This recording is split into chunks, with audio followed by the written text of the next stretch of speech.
मेरे पूर्व आश्रम के माता पिता, एक सन्यासी के माता पिता उसके गुरु ही होते हैं, तो मेरे पूर्व आश्रम के माता पिता द्वारा जो भी आरोप लगाया गया है गुरुदेव को लेकर, वो सब असत्य है, झूठ है, उसमें 1% भी सच्चाई नहीं है। उन्होंने कहा कि मुझे बंधक बना के रखा गया है, मुझे बहला के फुसला के हरिद्वार आश्रम लेके गया है, ये सब झूठ है। मैं 28 वर्ष की हूँ, मेरी सोच समझ अपनी खुद की है, मेरे निर्णय अपने खुद के हैं, मैं बालिग हूँ। मैंने अपने पूरे होशो हवास में संन्यास का निर्णय लिया और आज मैं एक सन्यासी के रूप में स्वतंत्र रूप से हरिद्वार आश्रम में निवास करती हूँ। और सिर्फ हरिद्वार आश्रम में ही नहीं, किसी कार्यवशात अन्यत्र जाना पड़ता है, तीर्थ यात्रा आदि। अभी बनारस में गुरुजी ने 2 महीने 51 दिन का लक्षचंडी यज्ञ का आयोजन भी किया था, उसमें भी हम 4 महीना बनारस में रह के आए हैं। सभी लोगों ने हमारी स्थिति परिस्थिति देखी है, तो ये सब जो बातें हैं ये सब झूठ है, बेबुनियाद है। आपका कहा जा रहा है कि मेरे को पीड़न किया जा रहा है, इस तरह की बातें आप समझ रहे हैं। जी, देखिए इससे यही बात स्पष्ट होती है कि उनके या तो उनके साथ कुछ ऐसे लोग जुड़े हुए हैं जिनका अपना स्वार्थ है।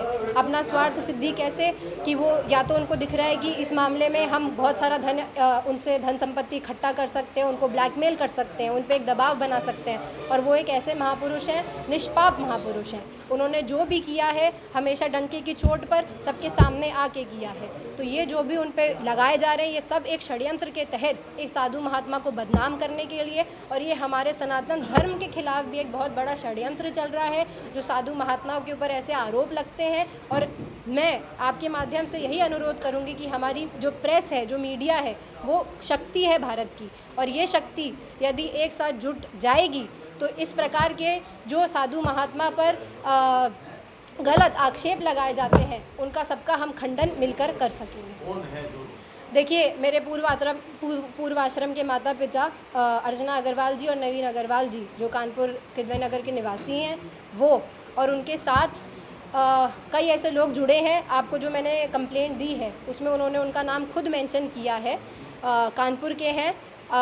मैं उनका नाम स्वयं नहीं लेना चाहूँगी क्योंकि ये सब बात उनके कंप्लेन में ही स्पष्ट है। एक वो सज्जन, गुरुजी के सेवा में भी काफ़ी सारे सेवक रहे वो, और ऐसी ये सब जानकारियां हैं, उनके नाम भी है। यदि ज़रूरत पड़ेगी तो आगे चल के उनके भी नाम खोले जाएंगे।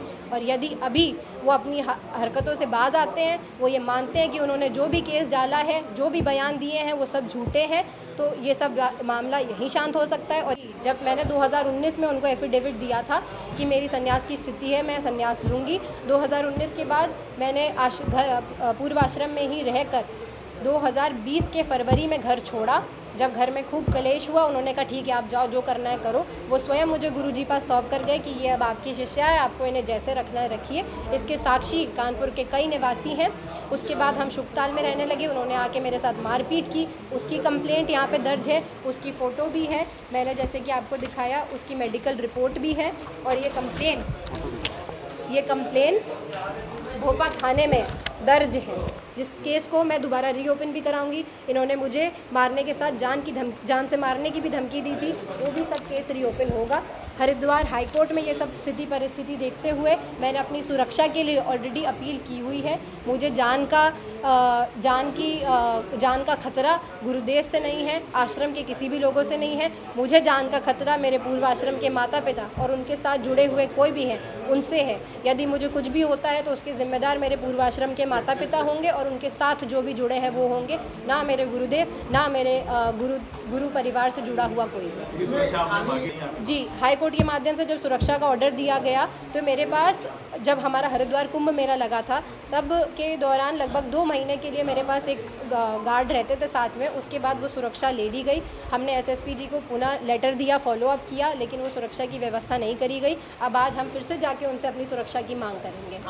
जी बिल्कुल, बाबूपुरवा थाने में ही जहाँ अब फिर से ये रिपोर्ट दर्ज हुई है और महिला आयोग के माध्यम से उनके द्वारा ये सब जाँच पहले ही की जा चुकी है और एक एफआईआर उनके द्वारा लगाई जा चुकी है। तो अब ये केस उन्होंने फिर से किस बेसिस पर रजिस्टर कर लिया, किस बेसिस पर वो इससे फिर से जांच कर रहे हैं, ये मेरी समझ से बिल्कुल बाहर है। ये उनके द्वारा एफआईआर लगाई गई, इसकी कॉपी उस पुलिस थाने में भी होगी, आप सबको भी दी गई है, और जहाँ इसको भेजने की ज़रूरत पड़ेगी मैं भेजूंगी। इसमें साफ साफ स्पष्ट लिखा है कि ये मेरा स्वतंत्र निर्णय था और मैं स्वतंत्र रूप से रह रही हूँ, मेरे ऊपर कोई दबाव नहीं है। योगी आदित्यनाथ जी से भी मैं मिलने का प्रयास करूँगी और उनके माध्यम से मैं चाहूँगी कि शायद ये जो हमारा भ्रष्टाचार कुछ और बाकी है, जो इस प्रकार से कार्य हो रहा है, ये सब पे सख्त से सख्त कार्रवाई की जाए और इस प्रकार के लोगों को प्रशासन से हटाया जाए।